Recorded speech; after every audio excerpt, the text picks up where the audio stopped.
सुप्रभात। आज की खबरों पर डालते हैं एक नज़र। भारतीय उत्पादों के लिए ऑस्ट्रेलिया ने खोला बाजार।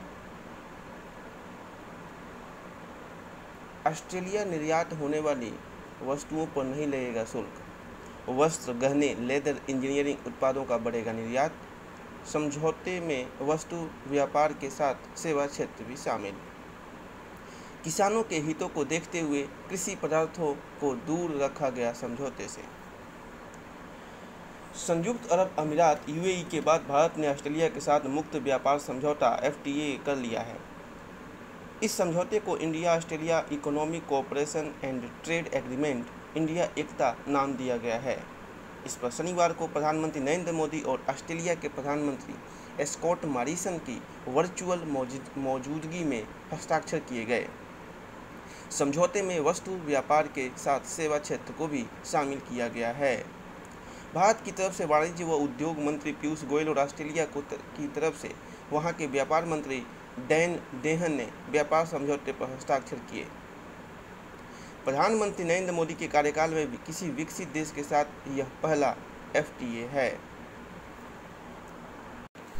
भारत इच्छा जताए तो कश्मीर पर भी आगे बढ़ने को पाक तैयार। बाजवा। पाकिस्तानी सेना प्रमुख ने सभी मुद्दों का वार्ता व कूटनीति से समाधान का रखा प्रस्ताव। भारत पर लगाया अड़ियल रुख अपनाने का आरोप। कहा, क्षेत्रीय हित में पूर्वाग्रह छोड़े राजनेता। पाकिस्तान में जारी राजनीतिक संकट के बीच सेना प्रमुख जनरल कमर जावेद बाजवा ने शनिवार को कहा कि अगर भारत इच्छा जताए तो उनका देश कश्मीर समेत विवाद के सभी मुद्दों का बातचीत व कूटनीति के जरिए समाधान निकालने के लिए तैयार है। 2 दिवसीय इस्लामाबाद सुरक्षा वार्ता के समापन समारोह में जनरल बाजवा ने कहा, खाड़ी क्षेत्र समेत दुनिया का 1/3 हिस्सा किसी न किसी रूप में संघर्ष और युद्ध में शामिल है। ऐसे में यह अहम है कि हम अपने क्षेत्र से युद्ध की लपटों को दूर रखें। वार्ता में पाकिस्तान के अलावा कई देशों के नीति विशेषज्ञों ने हिस्सा लिया। श्रीलंका में आपातकाल के साथ कर्फ्यू भी लगा। आज के देशव्यापी प्रदर्शन से एक दिन पहले सरकार का बड़ा फैसला। आर्थिक तंगी और बिजली कटौती को लेकर लोगों में सरकार के खिलाफ गुस्सा। श्रीलंका में शनिवार शाम से 36 घंटे का देशव्यापी कर्फ्यू लागू हो गया है। यह तस्वीर कोलंबो की है, जहां कर्फ्यू के दौरान चौतरफा सन्नाटा पसरा हुआ है। अपने इतिहास के सबसे गंभीर आर्थिक संकट से गुजर रहे श्रीलंका में सरकार ने 36 घंटे का कर्फ्यू लगा दिया है। इससे एक दिन पहले राष्ट्रपति गोटाबाया राजपक्षे ने आर्थिक तंगी और बिजली कटौती के खिलाफ तेज होते विरोध प्रदर्शनों के बीच आपातकाल लगाने का ऐलान किया था, जो 1 अप्रैल से प्रभावी भी हो गया है। श्रीलंका के सूचना विभाग ने कहा कि पूरे देश में शनिवार शाम 5 बजे से सोमवार सुबह 6 बजे तक कर्फ्यू लागू रहेगा। सरकार ने यह फैसला ऐसे समय में किया है जबकि विपक्षी दलों ने बिजली कटौती और आवश्यक वस्तुओं की कमी के विरोध में रविवार को देशव्यापी प्रदर्शन का आह्वान किया है। इससे पहले राष्ट्रपति राजपक्षे ने शुक्रवार देर रात विशेष गजट अधिसूचना जारी कर श्रीलंका में 1 अप्रैल से सार्वजनिक आपातकाल लागू करने की घोषणा की थी। नेपाल में सीमा विवाद का न हो कोई राजनीतिकरण।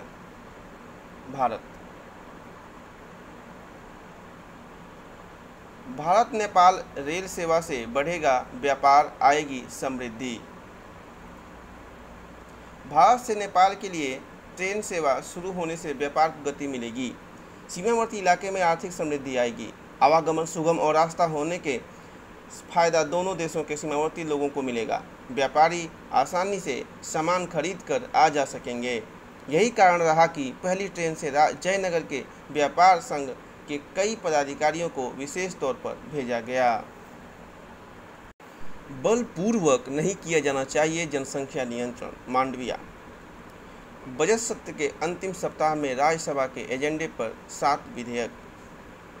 सरकार बजट सत्र के अंतिम सप्ताह में 7 विधेयक राज्यसभा में पेश करेगी। संसद के उच्च सदन की कार्य मंत्रणा समिति ने आगामी सप्ताह में इन विधेयकों के लिए 17 घंटे आवंटित किए हैं।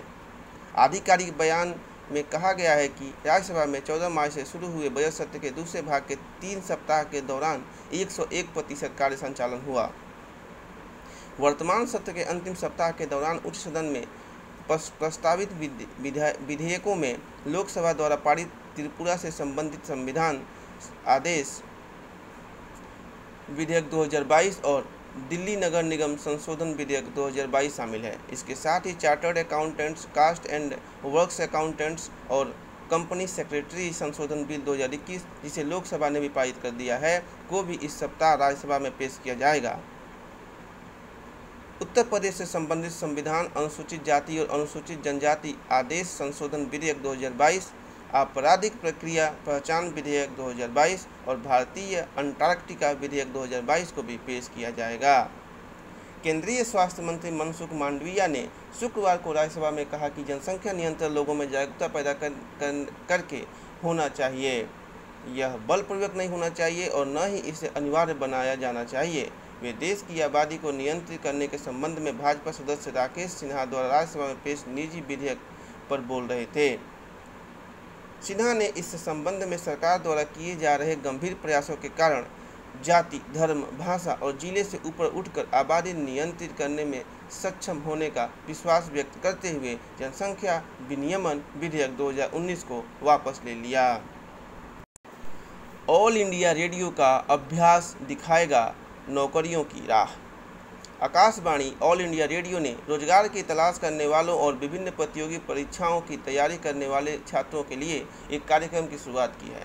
आकाशवाणी के समाचार सेवा प्रभाग की ओर से जारी एक बयान में कहा गया कि 30 मिनट के कार्यक्रम अभ्यास की पहली कड़ी का प्रसारण शनिवार को रात 9:30 बजे 100.1 FM गोल्ड पर किया जाएगा। इस साप्ताहिक कार्यक्रम में प्रतियोगी परीक्षाओं की तैयारी कर रहे छात्रों और बेरोजगारों से संवाद किया जाएगा। बयान में कहा गया कि छात्रों और रोजगार के लिए प्रतियोगी परीक्षाओं की तैयारी करने वालों तक पहुंचना इस कार्यक्रम का लक्ष्य है। प्रतियोगी परीक्षाओं के लिए अभ्यास की पहली कड़ी का प्रसारण आधुनिक इतिहास विषय पर शनिवार रात 9:30 बजे 100.1 FM गोल्ड पर किया जाएगा। सिल्लीगुड़ी के रास्ते कंगारुओं की नेपाल में तस्करी। वन विभाग की टीम ने 3 जीवित और 1 मृत कंगारू को किया बरामद। नॉर्थ ईस्ट का कॉरिडोर सिल्लीगुड़ी वन्य जीवों का तस्करी का केंद्र बनता जा रहा है। यहाँ के रास्ते दुर्लभ जीव कंगारू की तस्करी का मामला सामने आया है। शुक्रवार की देर रात बैकुंठपुर फॉरेस्ट डिवीजन के बेलाकोबा रेंज की टीम ने एक स्कॉर्पियो से 2 कंगारू बरामद किए हैं। वहीं शनिवार सुबह सिल्लीगुड़ी शहर से सटे बैकुंठपुर फॉरेस्ट डिवीजन के फाराबाड़ी में नेपाली बस्ती से एक जीवित और एक मृत कंगारू बरामद हुआ है। जीवित कंगारुओं को शहर से सटे बंगाल सफारी पार्क में रखा गया है। मृत कंगारू का पोस्टमार्टम कराया जाएगा। हैरत की बात यह है कि वन विभाग और पुलिस की टीम कंगारू तस्करों को नहीं पकड़ पाई है। सूत्रों के अनुसार कंगारू नेपाल के रास्ते चीन भेजे जाते हैं। वहां होटलों में इसके मीट की काफ़ी मांग है। मिर्च की 80% फसल चौपट। थ्रिप्स नामक कीटों पर नहीं हो रहा कीटनाशकों का असर, मौके पर पहुंचे विज्ञानी। अगली फसल आने तक बनी रहेगी तेजी। घरेलू बाजारों में लाल मिर्च की यह तेजी अगली फसल के आने तक बनी रह सकती है। देश में मिर्च की मुख्य खेती जून से अक्टूबर के बीच होती है, जबकि अल्पकालिक फसलें जाड़े के मौसम वाली फसल सितंबर से अक्टूबर में लगती है और ग्रीष्मकालीन फसल फरवरी से मार्च में लगाई जाती है। मिर्च उत्पादन में तेलंगाना की हिस्सेदारी सर्वाधिक 33% और आंध्र प्रदेश की 26% है। बाकी उत्पादन में महाराष्ट्र, कर्नाटक, उड़ीसा, मध्य प्रदेश और राजस्थान प्रमुख हैं। हाल के वर्षों में शायद यह पहली बार होगा जब मिर्च की फसल को भी तेज मिर्ची लगी है।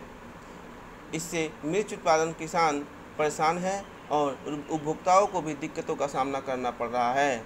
मिर्च की फसल पर अजीब तरह के कीटों का हमला होने से उसे भारी नुकसान हुआ है। ऑपरेशन उपलब्ध के दौरान 341 IRCTC एजेंट गिरफ्तार। रेलवे सुरक्षा बल ने मार्च महीने में पूरे देश में चलाया था अभियान। रेलवे टिकटों की दलाली में संलिप्त थे आरोपित। पूरे देश में चलाया गया अभियान। 366 एजेंट आईडी और 6751 व्यक्तिगत आईडी ब्लॉक करने की प्रक्रिया शुरू। रेलवे सुरक्षा बल RPF ने मार्च महीने में पूरे देश में ऑपरेशन उपलब्ध अभियान के तहत 1459 दलालों को गिरफ्तार किया। इनमें भारतीय रेलवे खान पान और पर्यटन निगम के 341 अधिकृत एजेंट भी शामिल हैं। रेल मंत्रालय के एक आधिकारिक बयान में बताया गया कि ये आरोपित रेलवे टिकटों की दलाली में संलिप्त पाए गए। बयान में कहा गया है कि यह अभियान बेहद सफल रहा। इसके तहत 1459 दलालों को गिरफ्तार किया गया। इनमें से 341 अधिकृत IRCTC एजेंट थे जो रेलवे टिकटों की दलाली में शामिल थे। इन IRCTC एजेंटों को ब्लैक लिस्ट करने और 366 IRCTC एजेंट को ID और 6751 व्यक्तिगत ID को ब्लॉक करने की प्रक्रिया की जा रही है। जीवाणु रोकेगा प्लास्टिक प्रदूषण। पहाड़ों से लेकर हमारे शरीर के अंगों तक कोई ऐसी जगह नहीं बची है जहां प्लास्टिक के प्रदूषण कण नहीं पहुंचे हों। दुनिया में हर साल करीब 1.4 करोड़ टन प्लास्टिक समुद्रों में पहुंचता है। प्लास्टिक प्रदूषण से समुद्री जीवन पर गहरा प्रभाव पड़ रहा है।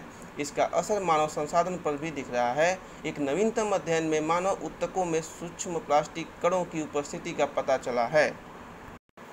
अब समाचार बिहार से। खर्च पर जोर। संपूर्ण विकास की योजनाएं तभी कारगर हो सकती हैं जब खर्च में किसी प्रकार की कोताही नहीं बरती जाए। सरकार के खजाने पर सबसे पहले जनता का अधिकार है। इधर कई वर्षों से देखा जा रहा था कि योजनाएं बनती हैं और पैसे का इंतजाम भी किया जाता है, लेकिन उस तत्परता से खर्च नहीं हो पाता है। कुछ अधिकारियों की लापरवाही और उदासीनता के चलते अधिकांश ऐसे पैसे सरकार के खजाने में ही पड़े रह जाते थे। किंतु कोरोना के बावजूद इस बार की रिपोर्ट आम लोगों को सुकून प्रदान करने वाली है। राज्य सरकार ने बजट की राशि खर्च करने पर जोर दिया और कीर्तिमान बनाया। पिछले वित्तीय वर्ष में 2,18,000 करोड़ रुपए का बजटीय प्राविधान किया गया था। इसमें से वर्ष की समाप्ति से पहले 2 लाख करोड़ रुपया खर्च कर दिया गया। वित्तीय वर्ष 2020-21 के खर्च की तुलना में यह राशि 21% अधिक है। बिहार ने यह कमाल पहली बार किया है कि बजट का बेहतर प्रबंधन करते हुए विभिन्न योजनाओं के लिए आवंटित राशि के अधिकतम हिस्से को समय के साथ खर्च कर लिया। ऐसा देश के सिर्फ 5 राज्यों ने ही किया है। कीव क्षेत्र से हटी रूसी सेना, यूक्रेन का कब्जा। 5 हफ्ते बाद इलाके से रूसी दखल खत्म हुआ। सायरन और धमाकों की आवाज़ से नागरिकों को राहत। देश के अन्य इलाकों में रूसी हमले जारी। भरोसा बढ़ाने के लिए रूस ने वापस बुलाए हैं सैनिक। राजधानी कीव के आसपास का इलाका शनिवार शाम वापस यूक्रेन के कब्जे में आ गया।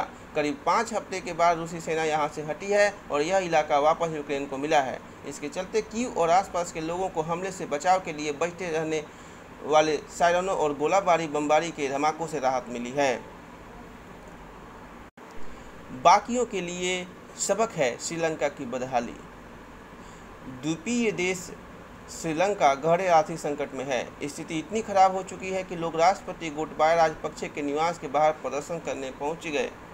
अशांति का माहौल बन चुका है। देश में आपातकाल लागू किया जा चुका है। ऐसे में यह समझदारी जरूरी है कि आखिर श्रीलंका की इस स्थिति के कारण क्या है और कैसे बाकी विकासशील अर्थव्यवस्थाएं उससे सबक लेकर खुद को मजबूत रख सकती हैं।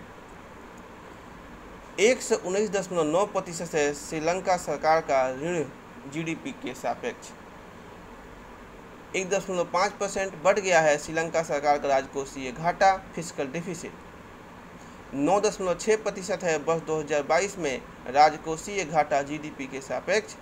3.1% महीने का विदेशी मुद्रा कोष 2020 में था श्रीलंका के पास, अब केवल 1 माह का है।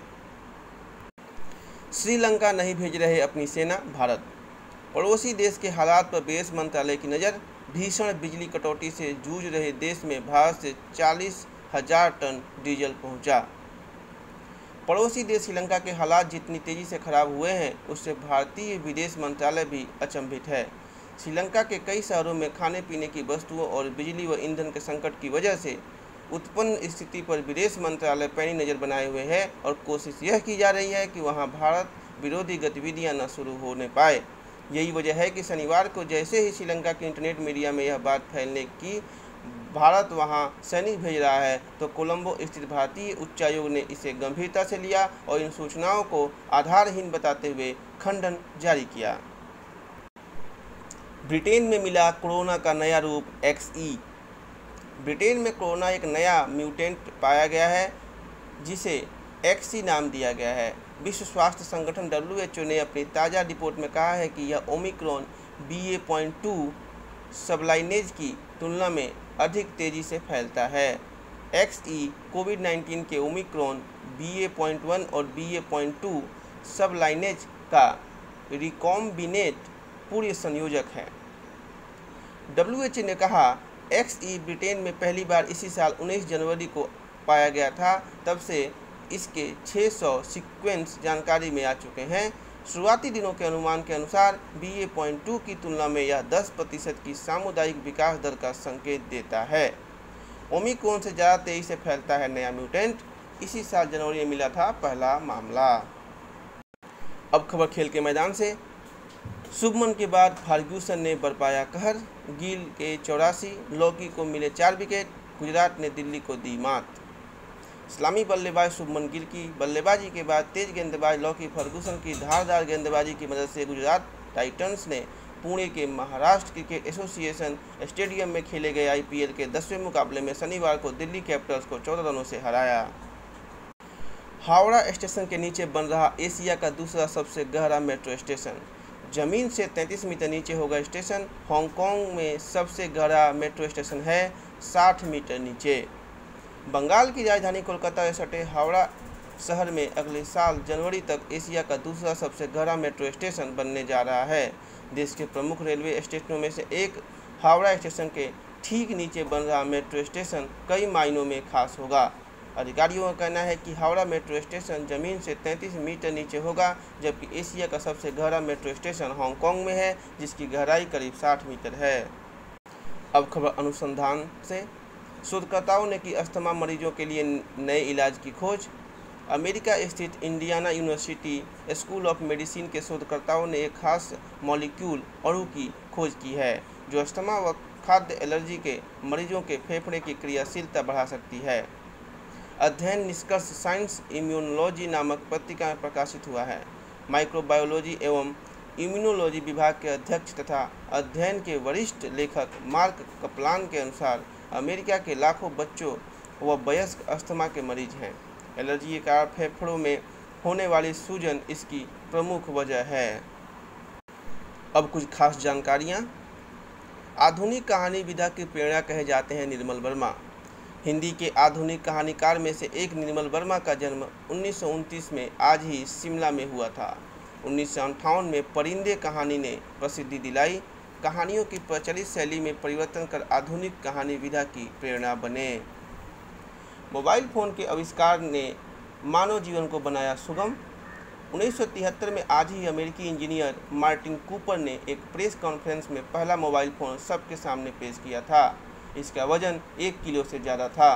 फ़ोन की लंबाई 10 इंच, चौड़ाई 1.5 इंच और मोटाई 3 इंच थी। एक बार चार्ज होने के बाद इससे आधे घंटे बात हो जाती थी। अंतरिक्ष में जाने वाले पहले भारतीय बने राकेश शर्मा। 1984 में आज ही राकेश शर्मा ने रूस के अंतरिक्ष यान सोयुज़ T-11 से अंतरिक्ष में जाने वाले प्रथम भारतीय अंतरिक्ष यात्री होने का गौरव प्राप्त किया। यान में राकेश के अलावा 2 सोवियत अंतरिक्ष यात्री भी थे। शर्मा ने अंतरिक्ष में 7 दिन 21 घंटे का समय बिताया। इसी के साथ आज का समाचार यहीं समाप्त हुआ। नमस्कार।